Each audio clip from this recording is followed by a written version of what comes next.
Hello and welcome to another edition of the Moving Iron Podcast. This podcast is proudly provided by Axon, helping dealers move more iron for almost 100 years. Find out more at axontire.com. Axon was started almost 100 years ago out of a passion for keeping agriculture moving. It's that same passion that drives them today. With a vision for a better experience for both farmer and dealer, they set out to create a better way to move more iron. When you partner with Axon, you get immediate access to a full range of products and solutions designed to meet the complex needs of today's grower. Axon carries all major brands and sizes of tires, wheels, and tracks. From custom colors and sizes to fully customized wheels, you can have the solution for virtually any problem today's farmer is trying to solve. To find more or become an Axon dealer, please visit axontire.com. Moving iron in the 21st century. Hard-working people working hard for you and me. Moving iron, time and time again. Through the years you'll find us here.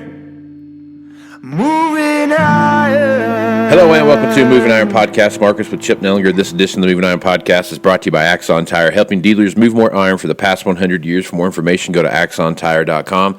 Also, tractorzoom delivering insights. If you're looking to see what's going on in the auction marketplace and track those trend lines as they develop, use Iron Comp's 500 reporting auction houses to gather that information and see what's happening there. Also a great way to check to see what upcoming inventory looks like so you can't miss a beat when it comes to what happens in the market. So with that, it is great to have Chip Nellinger back on the podcast here. He comes on twice a week to sit down and talk about what's going on in the market. And Chip, I'm confused a little bit here. So we had Thursday's report come out, and it should have been the most bullish thing on the planet, but it's almost like the trade's looking at it saying like, well, we got these crop tours and, you know, it looks like there's a great, I live in Chicago and right around here it looks great. So I guess we're going to wait and see what happens in September. I guess, what's your thoughts on that, and why is the market so discombobulated compared to what we would see in the past when it comes to a report like this? Yeah, I think that's probably a good summary of it. You know, I mean, the yield number was shocking in corn, how low it was. You know, it's like a bushel below the lowest estimate. And we were higher, you know, but everybody's scratching their heads at 11:30, you know, half after the report saying, why is corn not limit up on this? Right? Exactly. Lock limit up for 2 days. And I think part of it is, you know, we talked about this last week, that this August crop report anymore is different than what it used to be. They don't do field surveys. So I think some of the assumption in the market is that when they get to the September crop report and they actually start doing field surveys and weighing ears and counting populations, that yield's going to go back up. And then since they gathered that data for the August crop report, which they do like at the, you know, the last few days of July, first couple days of August, there have been some decent rains around in some areas, and, you know, that have definitely helped crop potential out. And so, I think the market was a little bit confused by it. The other thing is that, you know, I had, this is my assumption, you never know exactly, but the USDA dropped corn demand by 119 million, I think. Don't quote me on that. But at the same time, they raised the average cash price up 15 cents to $5.75, right? That's a big cash note. That's a cash-based figure they're coming up with, $5.75. But the market, which you would expect, right? Smaller supply. I think the assumption is with the smaller supply, prices are going to go up. As prices go up, it cuts demand down. But the market just sees the decrease in demand and assumes, okay, well, you know, demand's going down. There's no need to, you know, stick this thing limit up, and kind of forgets the other part of that, you know, it's supply and demand. And if we don't go higher, and in fact, stick around here at 550 or lower, you're actually going to send the wrong signal to the market, increase demand, and actually increase the problem. So a lot of moving parts in that. I think there was a lot of spread activity too. Beans didn't act very well, you know, on the day of the report, but then the next day they're, you know, 20 some higher. There's a lot of intra-commodity spreads going on. I'll tell you the one thing that was crystal clear was it was bullish on wheat. You know, that was a shocking cut, an aggressive cut in world wheat stocks and carry out. They whacked, 12, 13 million tons right out of it. That's 300 and some million bushels right in one report. And so probably the take home for me was the wheat situation definitely friendly. And I think that's also drove some of the spreading, right? Long wheat, short corn spreads, because that's a weird situation where you've got Chicago wheat that's been under corn. That's not a normal situation. So I think you had a lot of spread activity. I think you also had some farmer selling in there, right? If you're sitting here in central Illinois and you just got rain last week, which a lot of areas did, coming into mid-August, crops look beautiful. Yeah, I guess when you get to 590 D's corn, it makes sense. It's massive gross dollars. So I think you had a lot of moving parts in there. It's really interesting. And I don't know if you can read too much into it, that on a one day, the market didn't act very well on a bullish report. We still have a problem, no matter what. Even if they do go back up 3-4 bushels even, I don't think they're going to go back up to 180, but they could add 3 or 4 bushels to it potentially. And it's still a tight situation. And you got tighter wheat stocks than a year ago.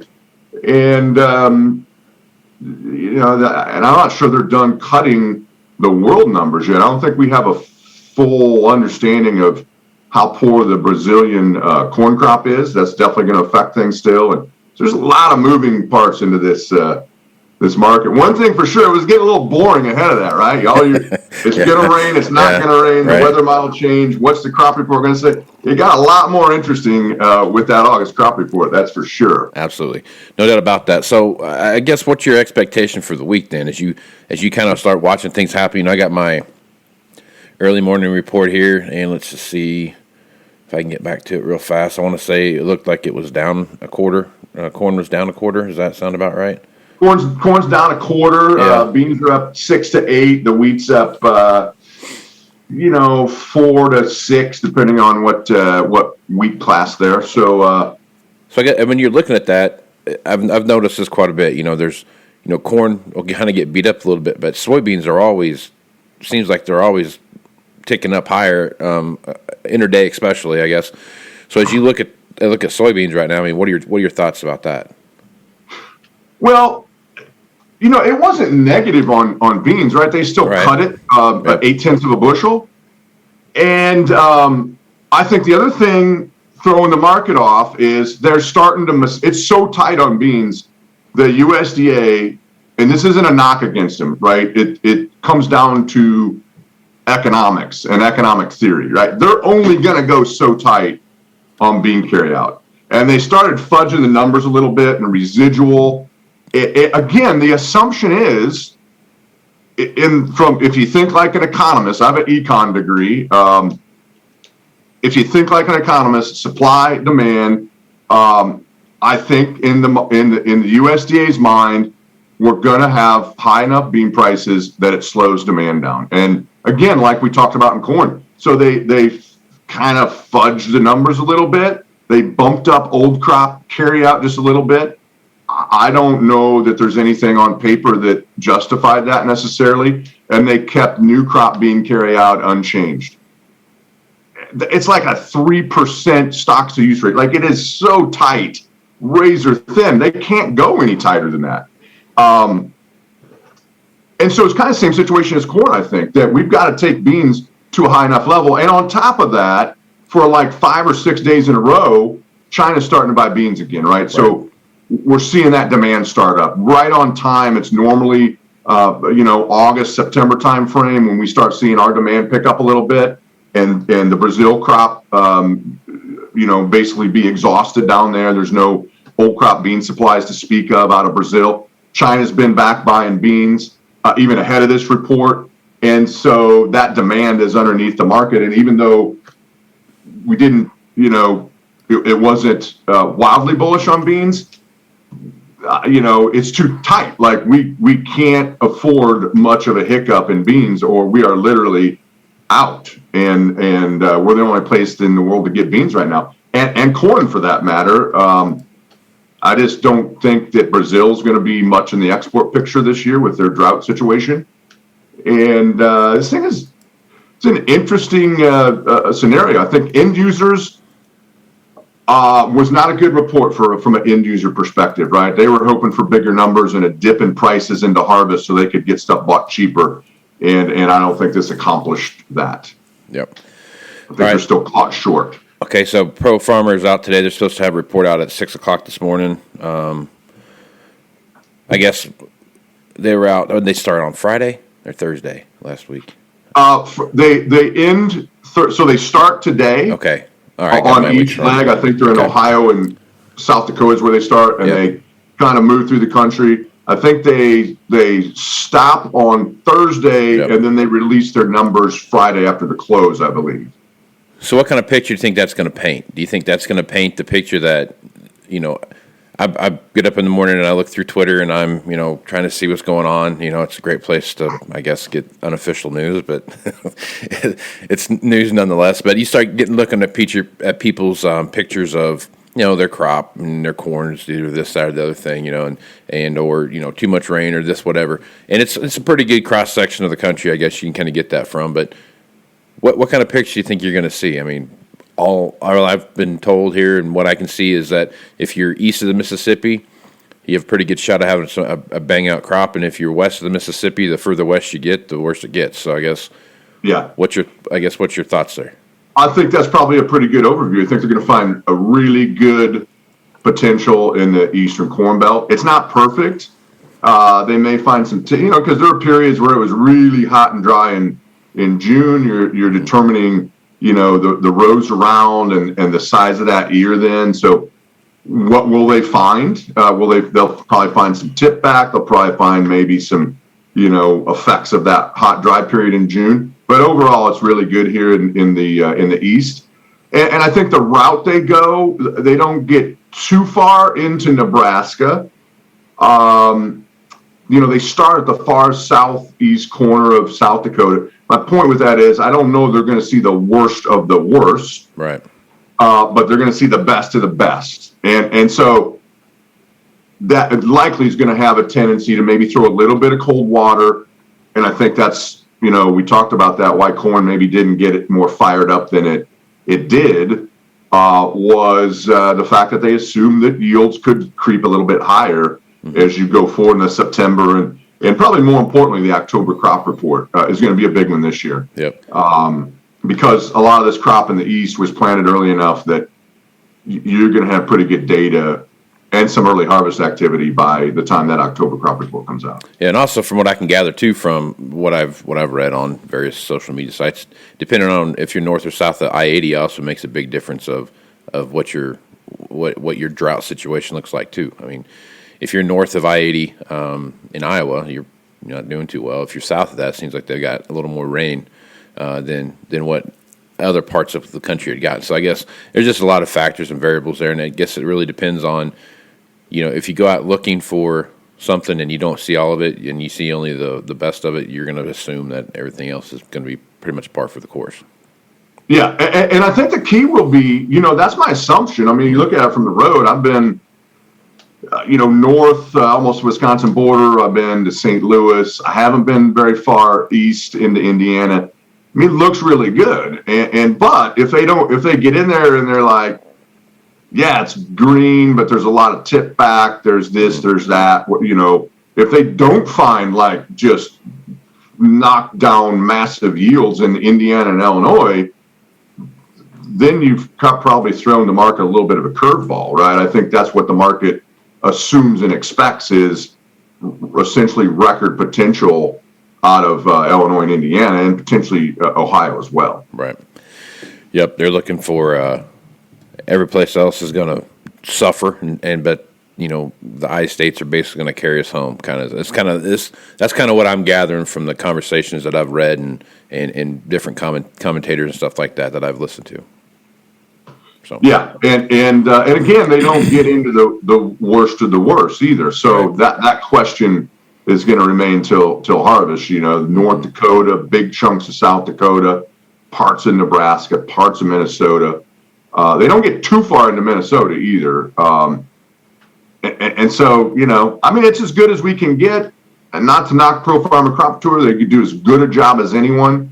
and the market pays attention to it. So we're going to be, every afternoon when they come out with their and Twitter, I'm sure I haven't looked this morning. There's probably already pictures of, massive 2 foot long ears, and there's 3 ears on every stalk, and it's probably already out there. I haven't looked at Twitter much. Yeah, I'll watch it throughout the day, especially as the crop tour continues, because there'll be more and more people adding to the. Yeah, they're right. See how good my corn looks, or they're way off because look how bad mine looks, type of thing. So it'll be a lot of. There's a little of both out there, right? Yeah. You don't see. You see some, but not a lot of pictures of really horrible stuff. It's like, well, if I'm sitting on a record crop, I don't want to rub it into the guy that hasn't had any rain all year. Right.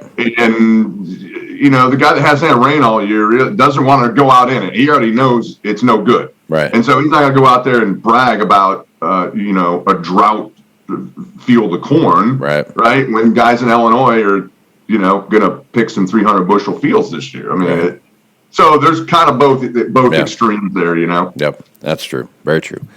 Well, good stuff, Chip. Plenty of moving parts here, man. You talk about it every time you're on here, having that plan and developing that plan and moving forward with it. And I can tell you right now that this year is going to be a year that you need to have a plan and stick to that plan and work through that process. Because this is those years where if you're going to wait for that extra nickel, you're going to get caught and it's going to hurt you. And because it's the wide swings and the variability that we've seen out there. So if folks are working on that plan, Chip, what's the first thing you're going to tell them that they need to step back and take a look at?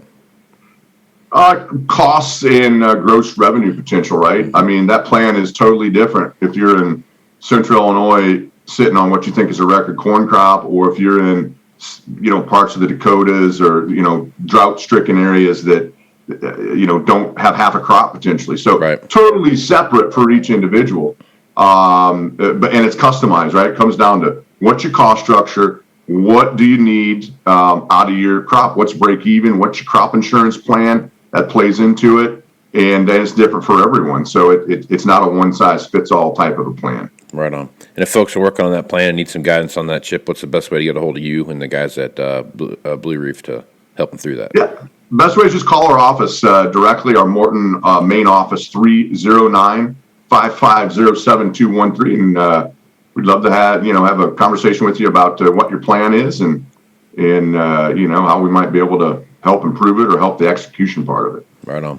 Give Chip a call, folks. Smart guy. Him and the guys out there at Blue Reef know what they're talking about. So make sure you give them a shout. So I'm Casey Seymour with Moving Iron Podcast. Make sure you check me out on Facebook, Twitter, and Instagram. That's where you're going to find the latest editions of the Moving Iron Podcast as they come out. Also go to MovingIronLLC.com for the entire library of the Moving Iron Podcast, as well as any blogs I have posted there as well.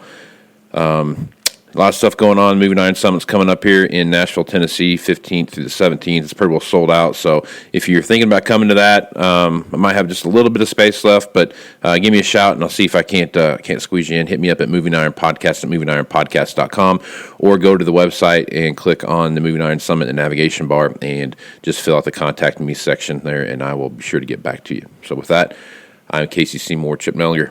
Let's move some iron, folks. Out. You want to have a meaningful competitive advantage to help sell more equipment. Whether you represent the sales, parts, or management department of an implement dealership, there's a surprising amount of complexity when it comes to tire, wheel, and track technology. Let Axon worry about that so you can get back to supporting your customers. Axon has leveraged years of experience to create a streamlined process that gives you a proven path to help today's grower and sell more equipment. The roots of their organization go back almost 100 years to the invention of the rubber tractor tire.